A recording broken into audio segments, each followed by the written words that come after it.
So আজ হচ্ছে সরস্বতী পুজোর আগের দিন। এই ঝোলার মধ্যে রেডি হয়ে গেছে জুনিয়রের স্লেট। এটা কোথায় নিয়ে যাচ্ছি তোমরা গেস করতে থাকো, ততক্ষণে চলো আমি গিয়ে পড়ছি।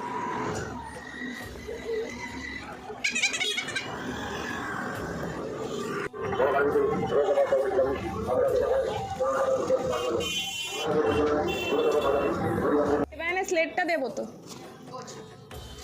চক আছে এর মধ্যে, স্লেট আছে, সব একসাথে রাখা। ওকে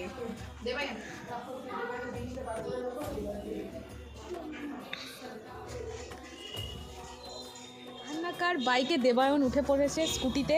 না না না, বেশি চালাতে হবে না, থেকে ছেড়ে দাও ছেড়ে দাও, এদিকে তাকাও।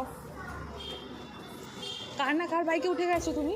আমাদের স্কুলের কাজ কমপ্লিট, এবারে কালকের ওয়েট, আমরা কালকে কখন আসবো হাতে খড়ি দিতে। তো বুঝতে পারছো গাইজ, আমরা ওয়েট করছি জুনিয়রের মামুর জন্য একটুখানি, তারপর আমরা যাবো গিয়ে বাড়িতে।